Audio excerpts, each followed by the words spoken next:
Hello friends, आप सभी का करियर बिना में स्वागत है। दोस्तों, आप जानते होंगे कि इस एग्ज़ाम में 3 पेपर होगा, पेपर 1, पेपर 2 और paper 3। Paper 1 just qualifying nature का है। पेपर 2 में जो है लैंग्वेज है, आप जो सब्जेक्ट चूज किए होंगे उससे जो है 100 क्वेश्चन पूछा जाएगा और वह 100 क्वेश्चन का जो आप मार्क्स ऑब्टेन करेंगे उसका ऐड होगा आपके मेरिट लिस्ट में।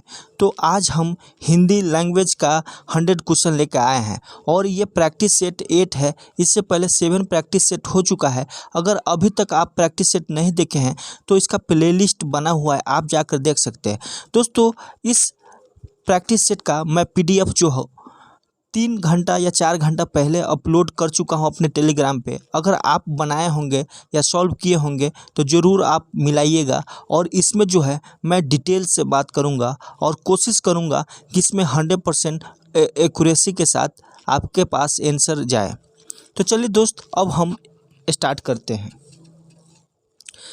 फर्स्ट क्वेश्चन है कि युद्ध में स्थिर रहने वाला किस समास का विग्रह पद है। तो दोस्तों, आप लोग इस समास का शायद पहली बार नाम सुने होंगे।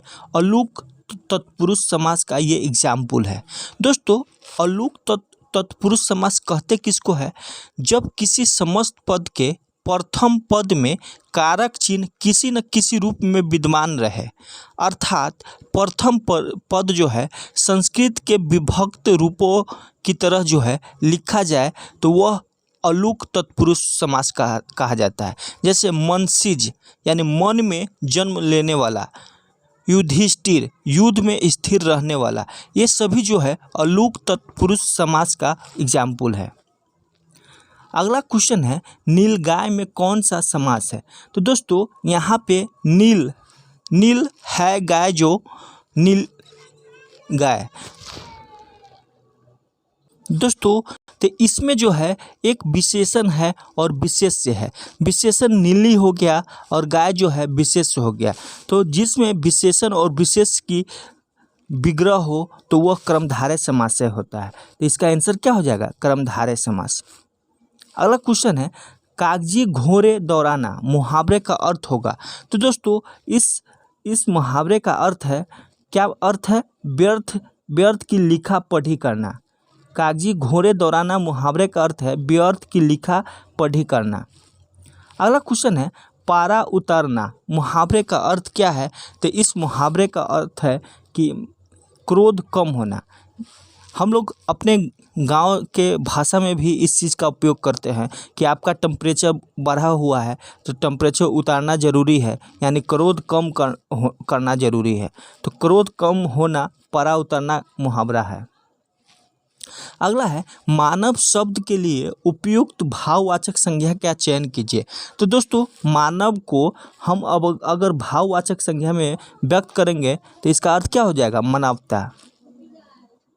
अगला क्वेश्चन है, अचूक विशेषण के साथ उपयुक्त संज्ञा है।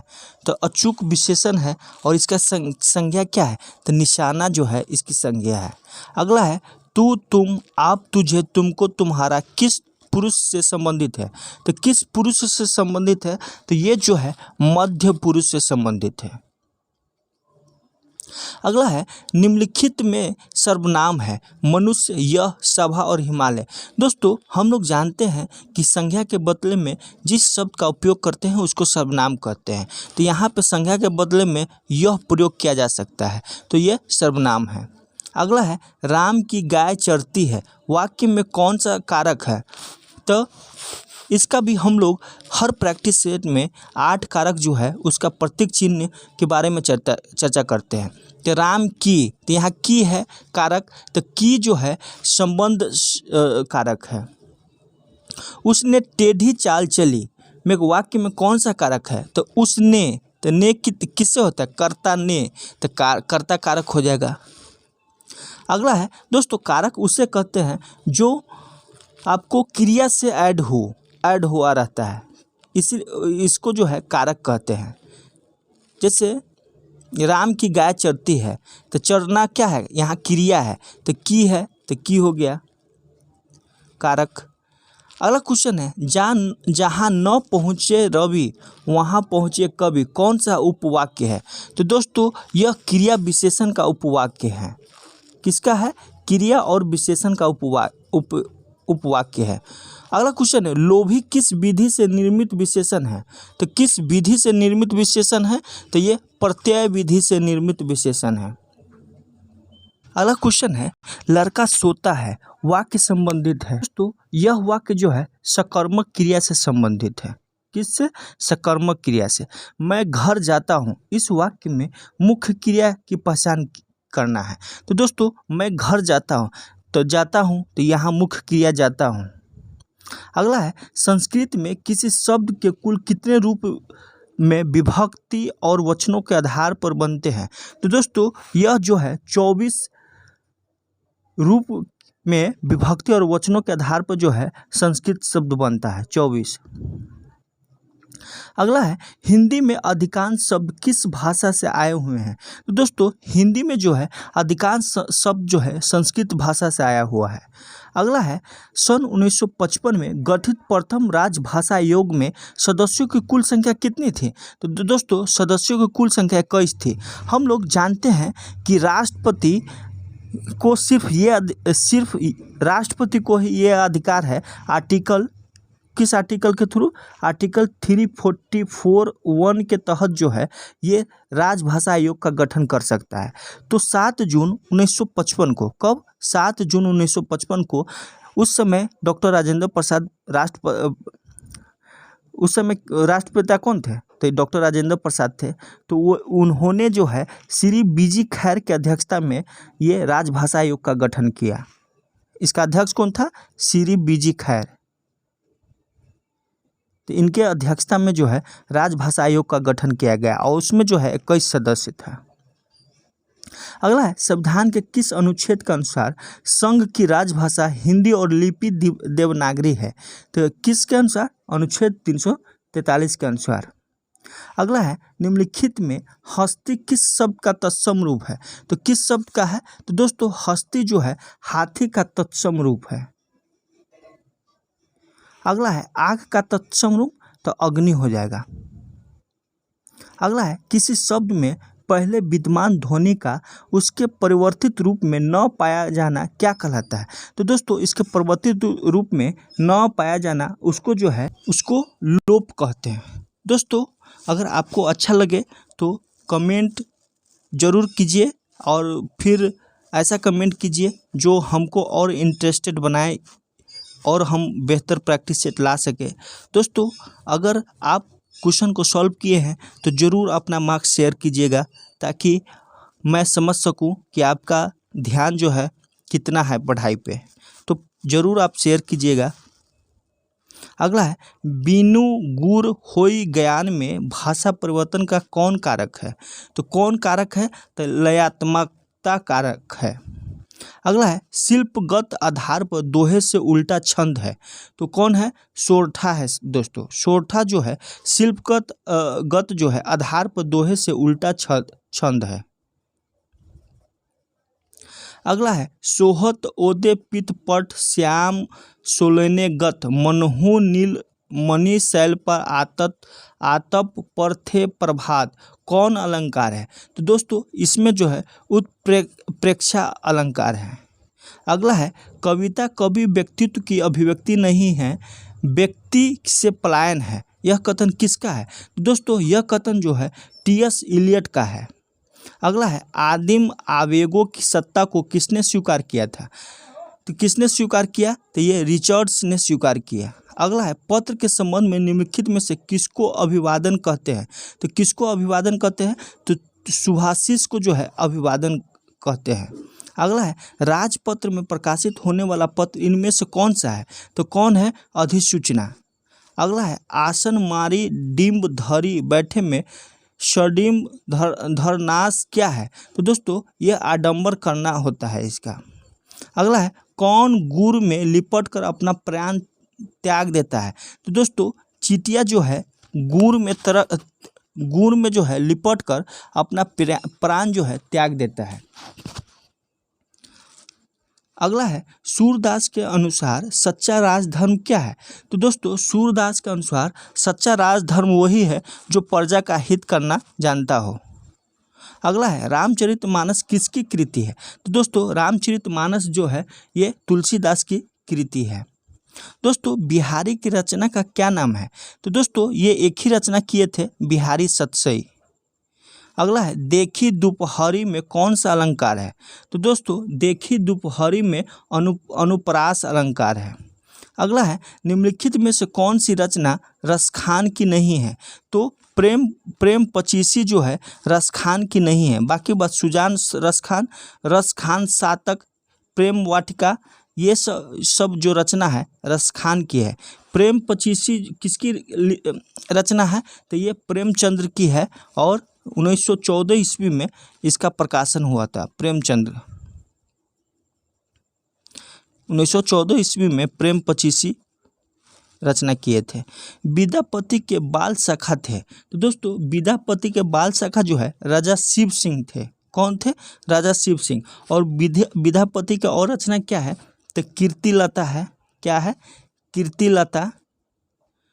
फिर है कीर्ति पताका, फिर है पुरुष परीक्षा और परिक्रमा है, भू परिक्रमा। तो कीर्ति पताका और कीर्तिलता जो है विद्यापति की रचना है और पुरुष परीक्षा विद्यापति का। अगला है कबीर को वाणी का डिटेक्टर किसने कहा था? तो दोस्तों कबीर के वाणी का डिटेक्टर जो है हजारी प्रसाद द्विवेदी ने कहा था। अगला है बल्लवाचार्य ने सूरदास को किस मत की शिक्षा दी थी? तो किस मत की शिक्षा दी थी? तो ये पुष्टि मार्ग की शिक्षा दिए थे। रामचरितमानस में कुल कितने कांड है? तो दोस्तों रामचरितमानस में कुल 7 कांड है। और कौन कौन है? तो बाल कांड है, अयोध्या कांड है, आरण्य कांड है, कनिष्धा कांड है, सुंदर कांड है, फिर लंका कांड या युद्ध कांड भी इसको बोलते हैं, फिर उत्तर कांड। तो टोटल कितना है? 7 है। हम बोल देते हैं, आप लोग को ऐसे भी मालूम होगा क्योंकि रामायण जो है बहुत आदमी बहुत जगह आराम से देखा होगा। हर आदमी एक न एक बार जरूर देखा होगा। तो इसमें 7 कांड है। तो कौन कौन है? एक पहला बाल कांड है, फिर अयोध्या कांड है, अरण्यक कांड है, किष्किंधा कांड है, सुंदर कांड है, लंका या युद्ध कांड है, उत्तर कांड है। अगला क्वेश्चन है भूषण की मौलिकता क्या है? मौलिकता जो है भूषण की मौलिकता क्या है? तो भूषण की मौलिकता जो है रीतिकाल के श्रृंगारिक कवि के रूप में है। अगला है अपभ्रंश प्रभावित हिंदी रचना कौन सी है? तो कौन सी है? तो ये भरतेश्वर बाहुबली रास है। लोग किसके नाम पर दिखावा करते हैं? तो दोस्तों लोग जो है धर्म के नाम पे दिखावा करते हैं। अगला क्वेश्चन है आधुनिक हिंदी साहित्य के जनक कौन है? तो दोस्तों आधुनिक हिंदी साहित्य के जनक जो है भारतेंदु हरिश्चंद्र है। भारतेंदु युग का प्रधान या सर्वाधिक प्रचलित काव्य रूप है तो ये मुक्तक काव्य है। दोस्तों मुक्तक काव्य का अर्थ है अपने आप में संपूर्ण, यानी वह विधा जिसमें कथा का कोई पूर्वापर संबंधित नहीं हो, यानी पिछला जो पद है उस पर संबंधित नहीं, वो हर पद जो है उसका हर काव्य माने अपने आप में संपूर्ण होता है। दोस्तों प्रत्येक छंद अपने आप में पूर्णतः स्वतंत्र और संपूर्ण अर्थ देने वाला होता है, ये मुक्तक काव्य। तो भारतेंदु युग का प्रधान या प्रचलित काव्य जो है मुक्तक काव्य था। अगला है मैथिली शरण गुप्त ने कितने खंड काव्यों की रचना की? तो दोस्तों 19 खंड काव्यों की रचना की। इनकी और रचना क्या है? तो पंचवटी है, साकेत जो है साकेत इनका फेमस है, फिर यशोधरा है, सिद्धराज है। तो मैथिली शरण गुप्त का ये सब जो है रचना है। साकेत के लिए इनको हिंदी अकादमी अवार्ड भी इनको मिला था। अगला है गुप्त जी को किस सम्मान में अलंकृत किया गया? तो किस सम्मान में अलंकृत किया गया? तो ये राष्ट्र कवि के रूप में अलंकृत किया गया है। निराला जी समाज में प्रचलित ढोंग का 12 चुभता दृश्य कहाँ देखा? तो कहाँ देखा है? गोमती के किनारे देखा। अगला है संध्या सुंदरी कविता किनकी है? तो दोस्तों संध्या सुंदरी जो कविता है ये निराला जी का है, यानी सूर्यकांत त्रिपाठी निराला जी का है। और क्या है? तो परिमल है, अर्चना है, राग विराग है, गीत गुंज। दोस्तों गीत गुंज जो है इनका फेमस है, आप याद रखिएगा। किनका? निराला जी का। अगला है पंत द्वारा रचित महाकाव्य है। तो दोस्तों पंत द्वारा रचित महाकाव्य जो है लोकायतन है। कौन है? लोकायतन। अगला है पंत जी को कविता करने की प्रेरणा कहाँ से मिली? तो कहाँ से मिली है? तो इनको प्रकृति से मिली।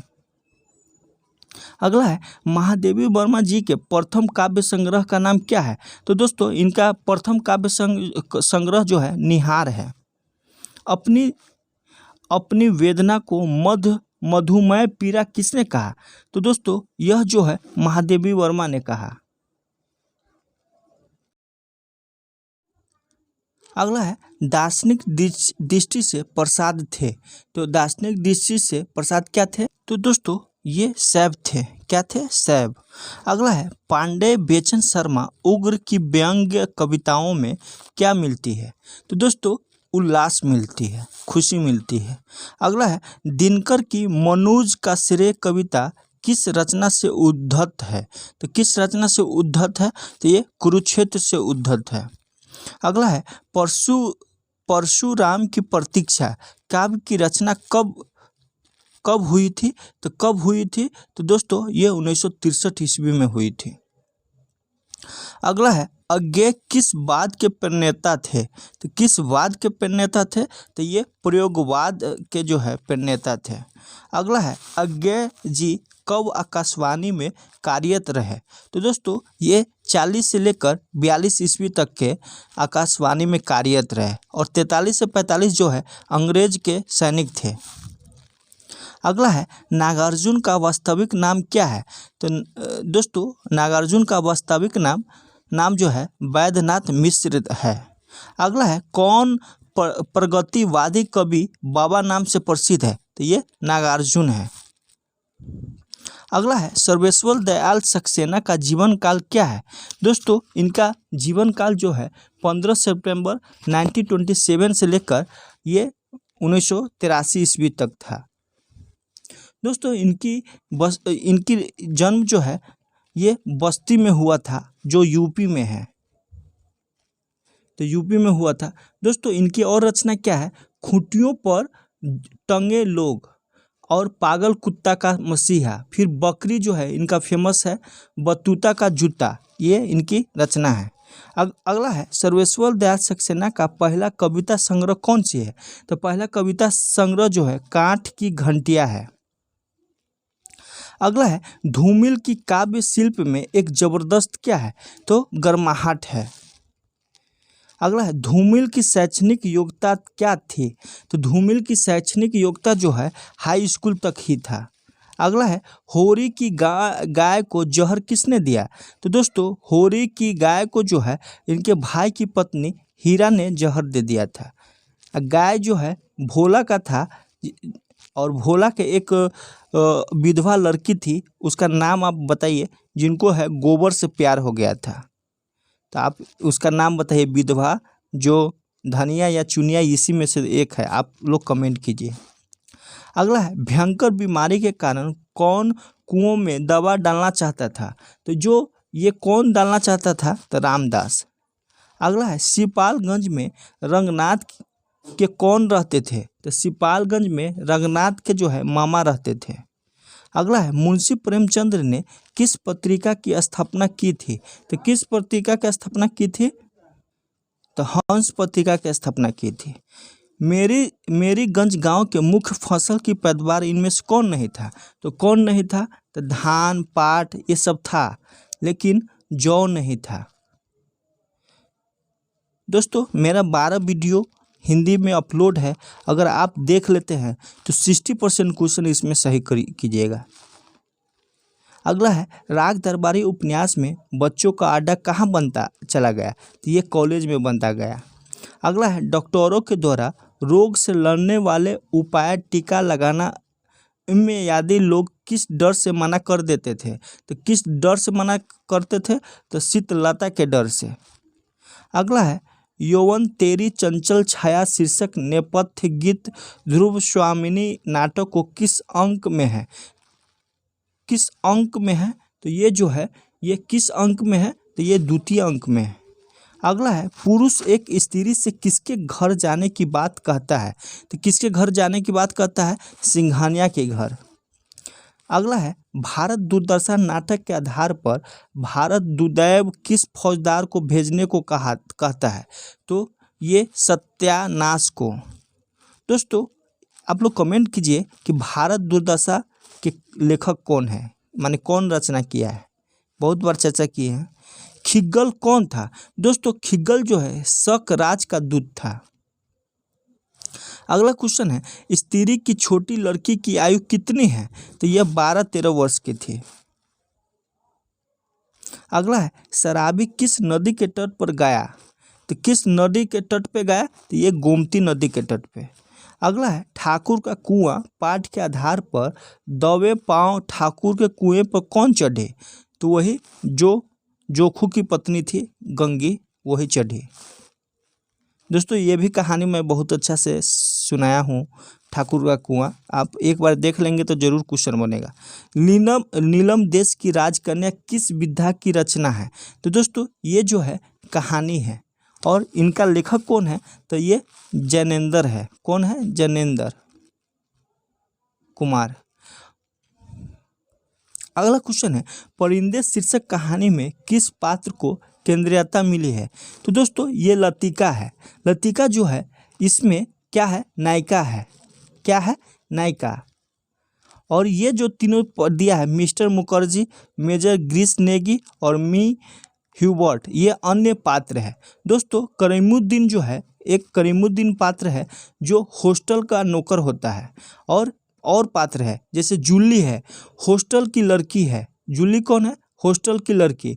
और इसी का जो प्रेम पत्र है ना, इसको लतिका को हाथ लग जाता है। किसका? जूली का। दोस्तों एक सुधा है जो हॉस्टल में सबसे अधिक लोकप्रिय लड़की है, सुधा। तो जूली और सुधा भी है। और इस परिंदे का रचनाकार कौन है? तो निर्मल वर्मा है। कौन है? निर्मल वर्मा। और 1956 में लिखा था और 1960 में प्रकाशन हुआ। तो ये सब पात्र याद है। लतिका क्या है? नायिका है। एक सुधा है जो हॉस्टल में सबसे लोकप्रिय लड़की है। और जूली जो है हॉस्टल की लड़की रहती है जिसको इसका प्रेम पत्र जो है इसको मिल जाता है। किसको? लतिका को। और करीमुद्दीन जो है ये हॉस्टल का नौकर है। बाकी बात ह्यूबर्ट, गिरीश नेगी और मुखर्जी ये अन्य पात्र है। अगला है अतुल भवानी ने सूत कहाँ सिलवाया था? तो अतुल भवानी ने सूत जो है खान मार्केट में सिलवाया था। अगला है गजाधर बाबू किस रेलवे स्टेशन पर कार्यरत थे? तो किस रेलवे स्टेशन पे? तो ये रानीपुर रेलवे स्टेशन पे। यशपाल ने लखनवी अंदाज में किस वर्ग पर व्यंग और कटाक्ष किया है? तो समांति वर्ग पे। अगला है दो आदमियों का खाना है भी या दोनों ही भूखे रहना पड़ेगा, यह कथन जो है किसका है? रंजीत का है। अगला क्वेश्चन है कि चल आज से तुझे शान देना सिखाऊंगा, यह कथन किसका है? तो दोस्तों यह कथन जो है किसका है? यह कथन शराबी का है। ठाकुर का कुआं पाठ में कुपी की धुंधली रोशनी किस पर आ रहे थे? तो कुआं पे आ रही थी जब गंगी गई थी पानी लेने 9 बजे रात को। अगला है सेठ दीवान चंद्र किस प्रकार के व्यक्ति थे? तो दोस्तों ये शरीफ और दुनियादार थे। अगला है गजाधर बाबू किस क्षेत्र में नौकरी करते थे? तो दोस्तों गजाधर बाबू जो है रेलवे में नौकरी करते थे। अगला है किस पार्क के आसपास मेला या जलसा लगा रहता था? तो किस पार्क के आसपास? तो ये अमीनू दौला पार्क के आसपास। अगला है वंश रायसन के डाकखाने के पास पहुंचकर मिसपाल किससे बात कर रही थी? तो मिसपाल जो है ये पोस्टमार्टम से बात कर रही थी। किससे? पोस्ट मास्टर से। अगला है सेठ दीवान चंद कहाँ के मशहूर और लोकप्रिय बिजनेसमैन थे? तो ये करोला बाग के थे।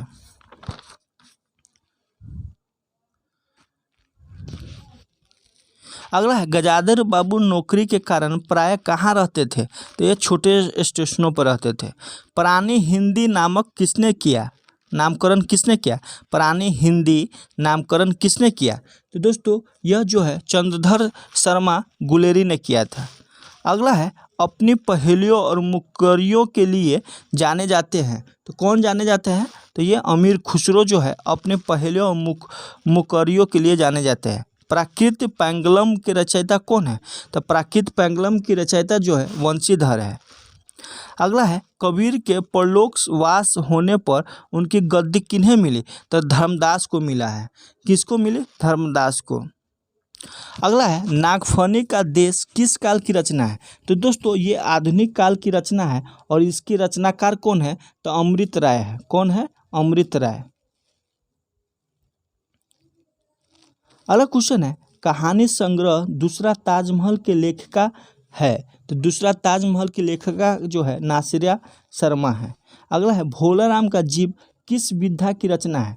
दोस्तों इसमें कंफ्यूज नहीं होना है, यह तो निबंध है लेकिन व्यंग में इसकी प्रधानता है, यानी व्यंग के रूप में यह कहानी लिखा गया है। और दोस्तों कहानी में जो है लेखक आधुनिक समाज के व्याप्त भ्रष्टाचार को दिखाया है। और इसका भोलाराम का जीव जो है ये किसने लिखा था? तो हरिशंकर परसाई द्वारा लिखा गया है। हरिशंकर परसाई। और लास्ट क्वेश्चन है, मध्यकालीन बौद्ध का स्वरूप के लेखक है? तो कौन है इसका लेखक? तो दोस्तों ये हजारी प्रसाद द्विवेदी है। इसमें क्या लिखा गया है? तो 14वीं से लेकर 18वीं सदी के भारत के हिंदी प्रदेशों में मौजूद सामाजिक समस्या या समाज के बारे में समझने से है। ये मध्यकालीन बौद्ध का स्वरूप कहाँ से? 14वीं सदी से लेकर 18वीं सदी के बीच हिंदी इलाका में, हिंदी प्रदेशों में। तो हजारी प्रसाद द्विवेदी द्वारा लिखा गया है। दोस्तों अगर आपको अच्छा लगता है तो ज़रूर आप लाइक और शेयर ज़रूर कीजिए। व्यू जाएगा तो भी मुझे और इंटरेस्ट आएगा। तो आप जो है ज़रूर शेयर कीजिए, दोस्तों को शेयर कीजिए। चलिए दोस्त इतना ही, फिर हम मिलेंगे नेक्स्ट प्रैक्टिस सेट में। Thank you.